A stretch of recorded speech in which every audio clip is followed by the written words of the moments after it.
आप सभी को प्रणाम और बोले विभा में आप सबका हार्दिक स्वागत और अभिनंदन। मैं विभा रानी और आज आपके सामने फिर एक नए विषय के साथ आई हूँ। लेकिन तब तक यदि आपने हमारा चैनल नहीं सब्सक्राइब किया है तो चैनल सब्सक्राइब कर लीजिए, बेल आइकन दबा दीजिए, कमेंट कीजिए, लाइक कीजिए, शेयर कीजिए। और हाँ, आपको अगर लगता है कि आपके मन की किसी बात को हम आपके शब्दों में प्रकट कर सकते हैं, अपने शब्दों में प्रकट कर सकते हैं आपके मन के भाव को, तो आप हमें ज़रूर बताइए, कमेंट बॉक्स में लिखिए। क्योंकि कई लोगों ने ऐसा लिखा और ऐसे लिया बताया भी, तो हमने उनको लाया, उन विषयों को लाने की कोशिश की, आपके सामने रखने की कोशिश की। क्योंकि वो भाव, मैं आपके मन के भाव केवल आपके नहीं हैं, वो हम सभी के हैं। और वो धीरे धीरे वो पूरे समाज का और पूरे विश्व का वो भाव हो जाता है। आज इसी एक ऐसे ही किसी भाव के साथ हम आपके पास आए हैं और वो भाव है सपनों का मर जाना।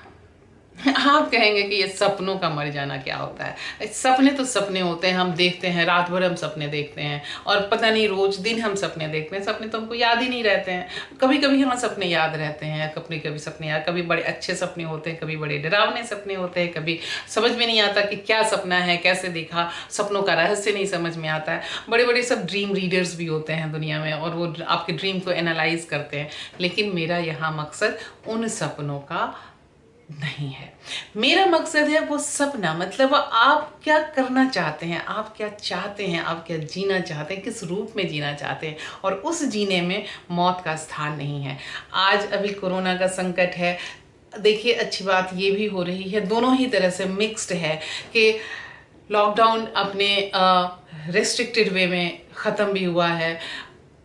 एक दिशा निर्देश के तहत जो है अब लोग बाहर भी निकल रहे हैं, काम भी कर रहे हैं। मेरे घर के सामने भी जो है वो अचानक से हमने देखा कि कंस्ट्रक्शन मटेरियल भी आ रहा है, जो हमारे लेबर लोग हैं वो वहाँ से निकाल भी रहे हैं, लेकर के भी जा रहे हैं। और भी काम जो है, जो जितने अचानक से लगा कि सब कुछ गुलजार हो गया है और अचानक से लगा कि जैसे कोरोना का संकट ख़त्म हो गया है। लेकिन कोरोना का संकट इतनी जल्दी ख़त्म नहीं होने वाला है, वो समय लेगा। इतनी बड़ी आपदा है तो वो समय लेगा। लेकिन उनका सामना करने के लिए हमें अपने सपनों को जगाए रखना बहुत ज़रूरी है, सपनों को बनाए रखना बहुत ज़रूरी है। क्योंकि सपने क्या है, वो सपने जो हैं वो हमारे मन के अरमान है, हमारे मन की आशा है। और आशा आज नहीं पूरी होगी, कल पूरी होगी। नहीं भी पूरी होगी तो क्या फ़र्क पड़ता है भाई, हम जी रहे हैं, खा पी रहे हैं, जैसे भी हैं।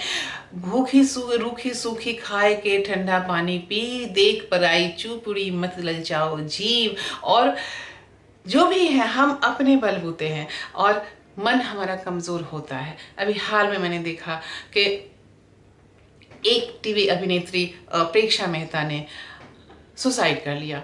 ये शब्द भी मुझे बहुत ख़राब लगता है, मुझे मुझसे निकलता नहीं है जल्दी। लेकिन चूंकि मुझे आपको यहाँ बताना था, इसलिए मैंने ये वो किया। अब इसके बाद मैं कोशिश करूँगी कि मैं इस शब्द का इस्तेमाल ना करूँ। बताया गया, जैसा कि हमने पढ़ा, तो बताया गया कि वो दुखी थी और कोरोना के कारण, काम न मिलने के कारण वो परेशान थी। आप किसी भी trusted channel, trusted news bulletin और उन सबको देखें, पूरे संसार में जो है वो 10 करोड़ से ज़्यादा नौकरियां जा चुकी हैं। और 1/3 लोग जो है वो 60% के करीब, 1/3 तो मैंने बहुत कम कहा, 60% के करीब जो है मझोले काम वाले जो हैं, उनका काम ख़त्म हो रहा है।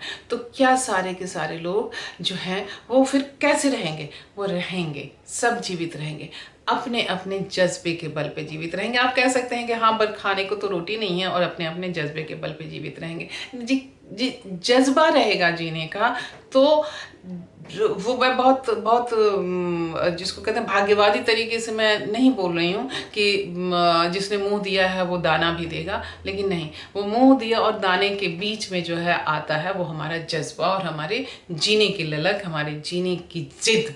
जो जीने की जिद, मैं हमेशा कहती हूँ कि जिद है तो जिंदा है। तो उस जिद को बनाए रखिए, क्योंकि वो जिद का बना रहना बहुत ज़रूरी है। मौत मौत तो बहुत ही सबसे सस्ता, सुलभ, सुंदर और टिकाऊ सॉल्यूशन है किसी भी चीज़ के लिए। कि ज़िंदगी से नहीं हो रहा है यार, चल मर जाते हैं, नहीं हो रहा है यार, चल खुदकुशी कर लेते हैं, नहीं हो रहा है यार, चल ये कर लेते हैं। अरे यार, काहे को? ज़िंदगी तो एक ही मिली है। पूर्व जन्म में आप क्या थे आपको पता है क्या? अगर यकीन भी है तो अगले जन्म में आप क्या बनेंगे पता है क्या? अगर आपको यकीन भी है तो मुझे तो कोई यकीन नहीं है। मैंने इसके पहले भी अपने किसी बोले विवाह के एपिसोड में कहा भी है।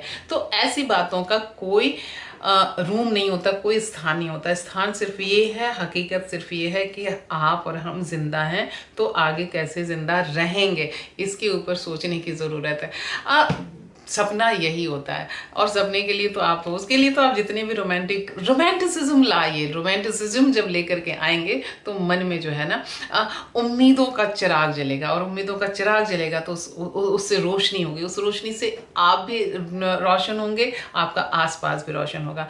क्योंकि देखिए ना, अब बहुत सी फिल्में, मुझे याद आ रहा है कि मैंने पार फिल्म देखी थी गौतम घोष की, शबाना आजमी और नसीरुद्दीन शाह की। उसमें इतने सारे संकट के बाद जो है, जब अंत जो है उसका इतना सुखद होता है, और उसके बाद जो दोनों पति पत्नी एक दूसरे को इतने प्रेमिल नज़रों से देखते हैं, वो ज़िंदगी का सार वही है। और इस तरह की चीज़ें आपको, इस तरह की ढेर सारी आपको फिल्में मिल जाएंगी, ढेर सारी आपको कहानियाँ मिलेंगी, ढेर सारे आपको लिटरेचर मिलेंगे चारों तरफ, ढेर सारे आपको यूट्यूब पर आपको इस तरह के वीडियोस मिलेंगे कि जहाँ आपको कहा जा रहा है कि ज़िंदगी है, ज़िंदगी ना मिलेगी दोबारा। इस नाम का कोई फिल्म या टीवी सीरियल भी आ चुका है। तो ज़िंदगी ना मिलेगी दोबारा, तो ज़िंदगी को आप पकड़ करके रखिए। ज़िंदगी आप पकड़ के रखेंगे, ज़िंदगी आपको पकड़ के रखेगी। ये चुंबक की तरह है, एक पकड़ेगा तो दूसरा भी उसको जकड़ेगा। ये हाथ है, ऐसे अगर हम ऐसे रखेंगे तो छूट जाएगा, ऐसे करके रखेंगे, देखिए ये मैं पूरा जोर लगा रही हूँ तब भी नहीं छूट रहा है। तो आपको इस तरह से अपने आप को, खुद को और ज़िंदगी को इस तरह से पकड़ के रखना होगा, और तभी जो है हम और आप कोरोना और इस तरह के पेंडेमिक का मुकाबला कर सकते हैं। हमारे पास भी, यकीन मानिए, हमारे पास भी कोई काम नहीं है। हमें भी इस दिन रात इस बात की चिंता लगी रहती है कि मैं कहाँ से और किस तरीके से अपना जो है ना, अपनी रोजी रोटी का, अपना रोज़ दिन का खाने खर्चे का इंतज़ाम करूँगी, और ये रोज़ दिन की मेरी चिंता रहती है। लेकिन मैं अपने आप को मेंटली मैं तैयार, क्योंकि मैं हर हमेशा अपना ही उदाहरण देती हूँ, ताकि मैं अपने उदाहरण से मैं आपको अगर समझा सकूँ, बता सकूँ तो बता सकूँ।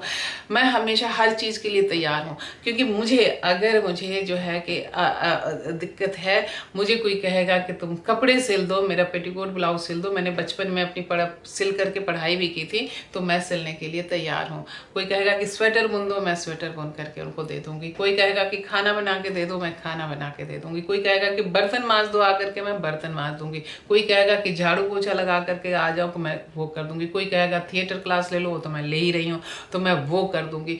जो कहने का यह मतलब है कि जैसे मैं आपको कहती हूँ कि आप मुझे अपने मन की बात हमें बताइए, और मुझे लगेगा कि अगर मैं उसे आपके सामने रख सकती हूँ तो उसे मैं ज़रूर रखूँगी। उसी तरीके से जो काम मेरे बस में होगा वो काम मैं ज़रूर करूँगी, और उस काम को करके, उस काम को करने में मुझे दिक्कत होगी, क्योंकि वो काम अब मैं छोड़ चुकी हूँ, क्योंकि वो सब मैंने किया है। ऐसा कुछ नहीं है कि मैंने बर्तन नहीं मांजे हैं, या मैंने पोछा नहीं लगाया है, या मैंने स्वेटर नहीं बुना है, या मैंने क्रोशिया का काम नहीं किया। मैंने सब काम किया है, और सब काम को बाकायदा करके मैंने पैसे कमाए हैं, और उन पैसों से मैंने अपनी पढ़ाई लिखाई मैंने की है। तो उन सारी चीज़ों को मैं करने के लिए मैं तैयार हूँ, आप भी करने के लिए तैयार हैं। जब मन में आप ठान लेंगे तो आपको दसियों रास्ते मिलेंगे, और जब रास्ते मिलेंगे तो आपका जीना आसान हो जाएगा। और याद रखिए, ज़िंदगी ना मिलेगी दोबारा, और हम और आप दोनों इस चीज़ को मान करके चले। और सुसाइड, खुदकुशी रास्ता नहीं है मेरे भाई। ज़िंदगी को अपनाइए, ज़िंदगी के जीने के विश्वास के साथ बढ़िए। और आज हम आपके साथ इतना ही, यहीं कल फिर मिलेंगे, और एक नए विषय के साथ, नई उम्मीद के साथ, नई आशा के साथ, नई मुस्कान के साथ। आपकी मुस्कान मेरे लिए बहुत महत्वपूर्ण है, अनमोल है, और आपकी मुस्कान में आपका जीवन है, आपके जीवन में मेरा जीवन है। फिर कल मिलेंगे। नमस्कार, धन्यवाद, शब्बा खैर।